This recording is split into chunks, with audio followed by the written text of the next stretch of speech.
अमूल का नाम अमूल कैसे पड़ा? अमूल की नींव कहाँ रखी गई?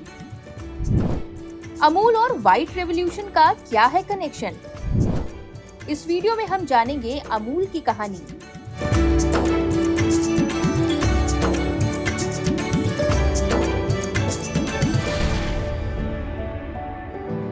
दुग्ध क्रांति यानी कि व्हाइट रेवोल्यूशन, ये तस्वीरें उसी की बानगी पेश कर रही हैं। साल 1946 में गुजरात के खेड़ा जिले में निजी दुग्ध कारोबारियों के शोषण के विरोध में एक ऐसी आवाज उठी जिसने मिल्क कोऑपरेटिव की स्थापना के साथ ही भारत में दुग्ध क्रांति को जन्म दिया और यहीं से पड़ी अमूल डेयरी की नींव।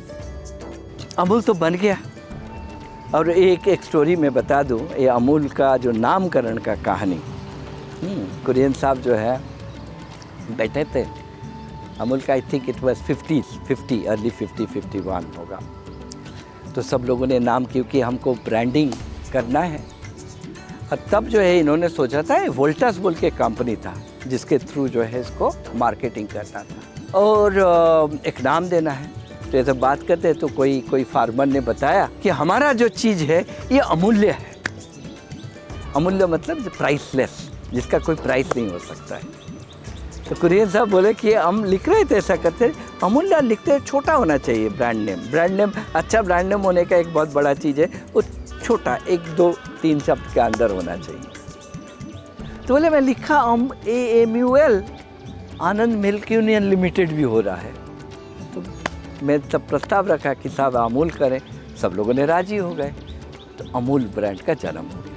गुजरात से शुरू होकर ये दुग्ध सहकारी मॉडल पूरे भारत में ऑपरेशन फ्लड के रूप में फैला, जिसका परिणाम है कि आज भारत विश्व में सबसे बड़ा दुग्ध उत्पादक देश है। दिसंबर 1946 में अमूल की रजिस्ट्रेशन हुआ और तब से लेकर आज तक करीबन 8 दशक का समय हो गया। और ये जो मॉडल है सहकारी डेयरी का, वो ना तो सिर्फ आनंद से शुरुआत हुई उसकी, पूरे गुजरात में फैला और ये पूरे देश भर में ऑपरेशन फ्लड के तहत इसकी स्प्रेड हुई मूवमेंट की। और इस मूवमेंट ने देश को विश्व का नंबर 1 दूध उत्पादक कंट्री बनाया। 18 जिला संघ, 100 से अधिक प्लांट, 87 सेल्स ऑफिस, 1000 से अधिक प्रोडक्ट्स। अमूल देश में सहकारिता का एक सफल मॉडल है। खास बात यह है कि देश की सबसे बड़ी किसानों की कंपनी के मालिक खुद किसान ही हैं। ग्रामीण स्तर और जिला स्तर पर बनी दुग्ध समितियों में डेयरी किसान खुद ही सदस्यों का चुनाव करते हैं। इन समितियों में दूध का कलेक्शन ऑनलाइन पारदर्शी तरीके से किया जाता है। इन सोसाइटियों से हर रोज 3 करोड़ लीटर दूध डेयरी किसानों से कलेक्ट कर प्लांट को भेजा जाता है, जहां दूध को प्रोसेस करके उसके उत्पाद बनाकर उपभोक्ताओं तक पहुंचाया जाता है।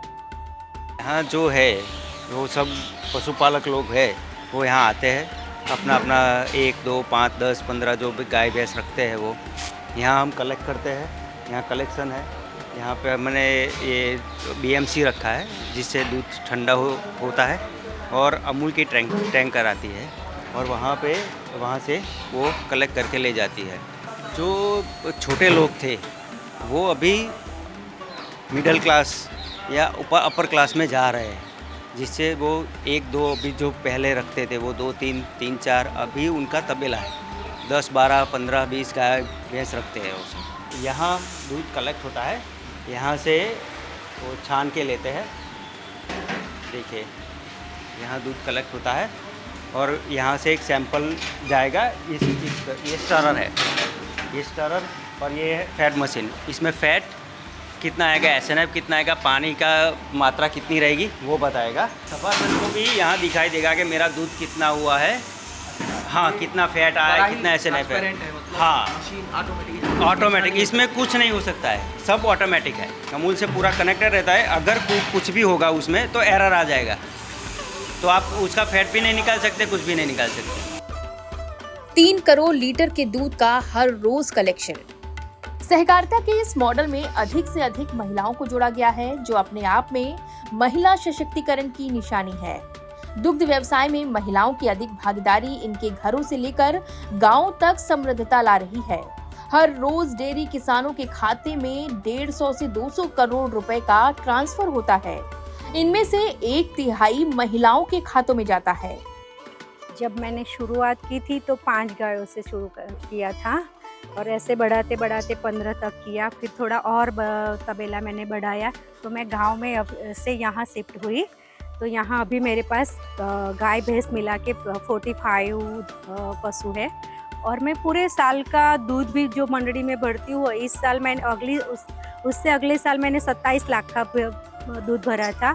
इस बार मैंने 36 लाख का दूध भरा और इस बार तो मेरा टारगेट है 50 लाख से भी ज़्यादा दूध भरने का टारगेट है और मैं वो चौक्कस पूरा भी कर दूंगी। कि एक गाय से मैंने स्टार्ट किया तो 200 गाय तक का मेरा सफ़र रहा है। हमारा दूध जाता था अमूल में, तो अमूल में भी सहाय मिलती थी। पहले तो गाय की जो लोन वगैरह मिलती थी, तब मैंने पहली लोन अमूल से ली थी 12 गायों की और उस टाइम पे मैंने एक साथ 12 गाय लाई थी। वो एक चैलेंजिंग था पर उसमें भी मैं सफल हो गई। बोनस अलग से मिलता है ना हमें, जैसे मैंने 1 करोड़ 68 लाख का दूध भरवाया था, उस टाइम पे मुझे 17 लाख बोनस मिला था। दुग्ध उत्पादकों की मार्केटिंग के लिए बनी गुजरात मार्केटिंग मिल्क फेडरेशन राज्य के 18 दुग्ध संघों का स्वामित्व करती है, जिसकी स्थापना आज से 50 साल पहले 1974 में हुई थी।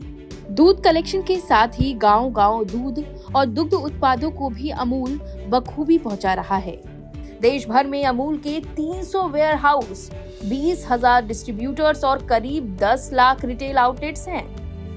36 लाख किसान जो गुजरात के 18,600 गांव में रहते हैं, उन्होंने मिलकर ये संस्था बनाई। 18 जिला संघ हैं, 100 से ज़्यादा प्लांट्स हैं और 87 जितनी सेल्स ऑफिसेस हैं, 1000 से ज़्यादा प्रोडक्ट पैकिंग्स हैं हमारे, 20,000 के करीबन डिस्ट्रीब्यूटर्स हैं, 10 लाख से ज़्यादा दुकानों में अमूल का माल पहुंचता है, यानी कि 11 बिलियन लीटर दूध अगर एक साल में हम लोग हैंडल करते हैं तो ये देश की सबसे बड़ी फूड और एफएमसीजी ब्रांड है अमूल। आज विश्व में प्रोसेसिंग की क्षमता देखें तो 8वां स्थान है हमारा। और ब्रांड की स्ट्रेंथ की बात करें तो मुझे बताते हुए खुशी हो रही है कि अमूल को वर्ल्ड की स्ट्रॉन्गेस्ट फूड ब्रांड के तौर पे नवाजा गया है रिसेंटली और विश्व की सबसे स्ट्रॉन्गेस्ट डेयरी ब्रांड भी माना जाता है। अमूल अपने साथ जुड़े डेयरी किसानों को तकनीक के साथ ही पशुओं की देखभाल, इलाज और पोषण पर पूरी नजर रखता है। मोबाइल ऐप पर सूचना देने भर से ही मात्र 30 मिनट में संस्था के डॉक्टर्स किसानों के घर पहुंच जाते हैं पशुओं का इलाज करने। किसानों को ये सुविधा बेहद सस्ते दामों पर मिलती है। कभी भी कुछ बीमारी कुछ वगैरह होता था, गाय बीमार हो जाती थी, तुरंत हम अमूल में कॉल करते थे, वहाँ से डॉक्टर, हमें इमरजेंसी में डॉक्टर आ जाते थे और गायों की सारवार हो जाती थी। तो ये अमूल का तो मैं बहुत ही आभार मानूंगी, क्योंकि कभी भी हमें भी ज़रूरत होती है किसी भी काम में तो वो तुरंत हमारी सहायता करते हैं। और ऐसे बीमारी जब भी होती है, इमरजेंसी में लिखा हो तो मैं 15 से 20 मिनट के अंदर ही ट्रीटमेंट हो जाती है। हमारे पास इस सिस्टम में 2000 से ज़्यादा वेटरनरी डॉक्टर हैं और अगर आप गांव में घूमेंगे और कहीं एक किसान की गाय को कोई तकलीफ हुई तो उसे सिर्फ एक अपने ऐप पे मैसेज ही डालना है, फ़ोन भी नहीं करने की ज़रूरत है कॉल सेंटर पे। 30 मिनट के अंदर एक डॉक्टर दवाई के साथ उसके घर आंगन पे होगा और उस गाय को बहुत ही कम रेट पे, no profit no loss basis पे 50-100 रुपये में दवाई के साथ ट्रीटमेंट होगी। अगर आप ही उस गांव में निवासी हैं और आप बीमार होंगे तो आपको 5, 10, 15 किलोमीटर दूर हॉस्पिटल में खुद चल के जाना पड़ेगा। तो ये सुविधाएं गांव-गांव में अमूल दे रही है। खेड़ा कोऑपरेटिव सोसाइटी के फाउंडर चेयरमैन त्रिभुवन दास पटेल और डॉक्टर वर्गीस कुरियन की नेतृत्व क्षमता ने अमूल को एक मजबूत ब्रांड बनाया। 18,600 गांव में रहने वाले 36 लाख किसानों ने हाथ से हाथ मिलाकर इसे मजबूती दी, जिसके बाद अमूल को आज विश्व की सबसे मजबूत डेयरी ब्रांड माना जाता है। अमूल ब्रांड एक साल में करीब 80,000 करोड़ के उत्पादों की बिक्री करता है। जब अमूल की शुरुआत हुई 1946 में तो खेड़ा जिला से हुई और अगले 10-20 सालों में और गुजरात के राज्य जिले हैं उसमें भी ये मूवमेंट कोऑपरेटिव्स की स्प्रेड हुई। तो महसाना हुआ, साबरकांठा हुआ, बनासकांठा हुआ, सूरत हुआ, बड़ौदा हुआ, तो ये सब जिला के किसानों ने भी अमूल की जैसी संस्थाएं बनाई। तो गांव में दूध मंडियां बनी, जिला स्तर पे डेयरी बनी और फिर वो प्रोडक्ट्स मार्केट करने जाते थे तो ये आपसी हरीफा कंपटीशन हो रही थी। तो वो रोकने के लिए तब के हमारे जो विजनरी चेयरमैन थे 6 संघों के और डॉक्टर कुरियन, उन्होंने मिलकर ये तय किया कि मार्केटिंग के लिए एक अलग से संस्था बनाई जाए। तो उसी तरह आज से 50 साल पहले Gujarat cooperative milk marketing federation की स्थापना हुई और तब से लेकर आज तक अमूल फेडरेशन का जो इस साल का टर्नओवर था वो करीबन 60,000 करोड़ और अमूल ब्रांड के अंडर हम एक साल में करीबन 80,000 करोड़ रुपए का माल बेचते हैं। भारत के अलग अलग राज्यों से जुड़े डेयरी किसानों ने अमूल को विश्व का मजबूत खाद्य ब्रांड बना दिया और इसी के साथ दुग्ध क्रांति की इस यात्रा में अमूल के 78 साल और गुजरात मार्केटिंग मिल्क फेडरेशन को 50 साल पूरे हो चुके हैं। अमूल ने साबित किया है कि कैसे सहकारिता मॉडल से किसानों की आमदनी बढ़ाकर देश को तरक्की की राह पर ले जाया जा सकता है।